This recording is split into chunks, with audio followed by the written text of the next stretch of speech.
tergantung kita masing-masing. Saya katakan orang yang menjadikan Allah sebagai imamnya, mesti orang itu mengikuti Rasulullah secara sempurna. Tidak syariatnya saja, tetapi juga hakikatnya sampai ma'rifat Allah. Bapak Ibu hadirin jamaah rahimakumullah, yang dimaksud kedudukan Allah ini adalah dalam kurung keesaan. Jenengan bisa sampai keesaan manakala jenengan ini sudah bisa kembali kepada Allah. Sebetulnya Pak, ruhaniyah kita itu minggat dari Allah. Dulu sebelum ketika di kandungan sampai akil balik, kita selalu bersama Allah. Ruhaniyah kita. Makanya anak kecil yang belum balik ketika meninggal kan dijamin surganya lah gitu Pak ya. Dijamin. Rasulullah memberikan hadis seperti itu. Karena apa? Ruhaniyah kita masih putih, masih bersih, masih fitrah, tidak kecampuran urusan dunia. Lah kemudian kita masuk pada masa dewasa, masa akil balik, baru kita ninggalkan Allah, ruhaniyah kita bercinta kepada dunia. Ini namanya coro lagu iku Sri Minggat, ya kan ada lagu Sri Minggat Pak ya, Sri Minggat. Tapi endingnya lagu itu ndang Balio Sri lah ngoten nggih. Balio artinya wad'u ila rabbik. Lewat ajan Rasulullah kembalilah kau pada Allah. Ruhaniyah kembali Pak. Jadi jenengan diperintahkan membangun rohaniyah ini dengan cara jenengan berzikir terus pagi sampai malam sampai pagi.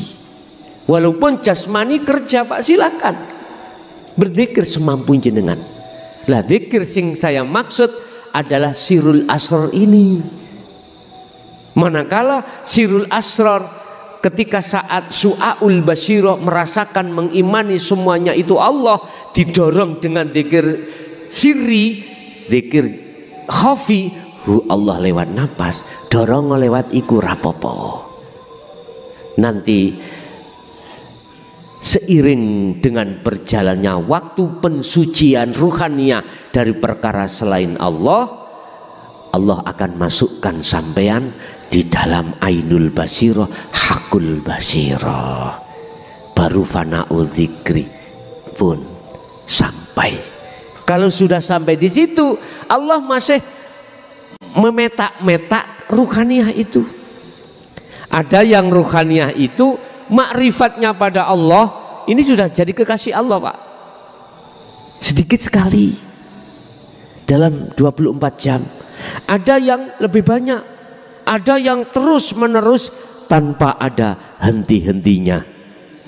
Itu lah, kita nggak bisa memilih, hanya Allah yang bisa memproses ini. Cukup bagi kita melaksanakan pembangunan ruhaniyah dengan bentuk selalu berzikir. Bapak Ibu hadirin, itulah mungkin apa yang bisa kami sampaikan berkenaan dengan kedudukan makhluk manusia kita dengan Allah. Artinya kita diproses dari syariat sampai ke makrifat. Sejarah mengatakan Nabi Musa ketika berpisah dengan Nabi Khidir hanya satu alasannya, apa? Membantah.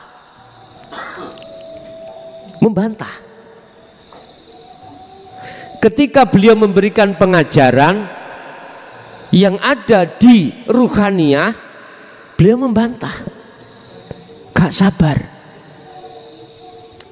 Terjadi 3 kali, ya dah.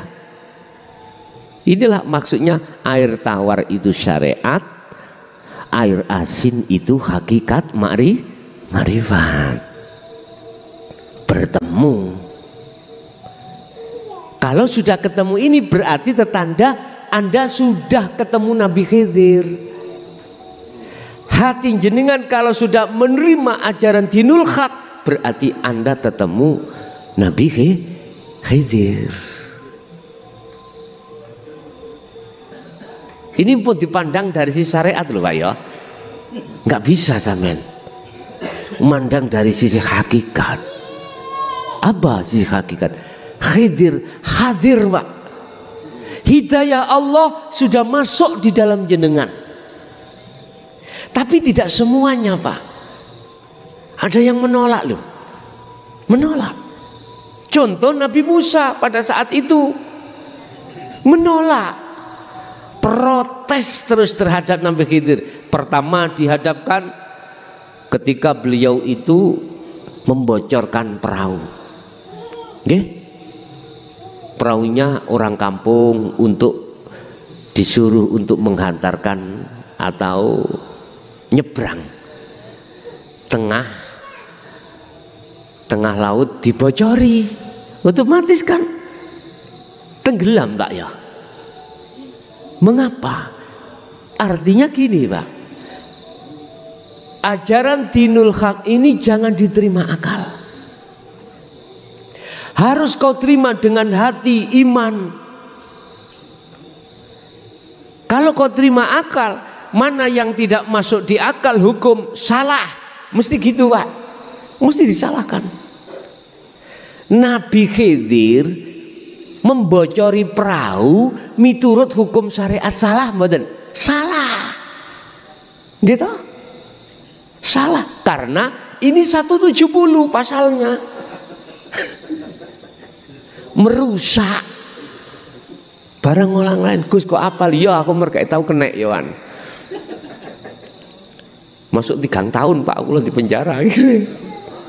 Jadi kok umpama zamane Nabi Khidir ada KUHP, masuklah Nabi Khidir ke penjara 3 tahun.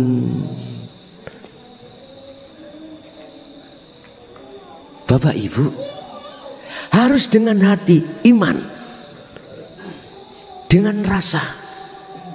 Kalau dengan iman mesti tidak melihat Khidirnya sebagai makhluk, tapi melihat hidup siapa yang membocorkan, dan ini pasti punya rencana. Allah pasti punya rencana. Akhirnya gak protes Pak.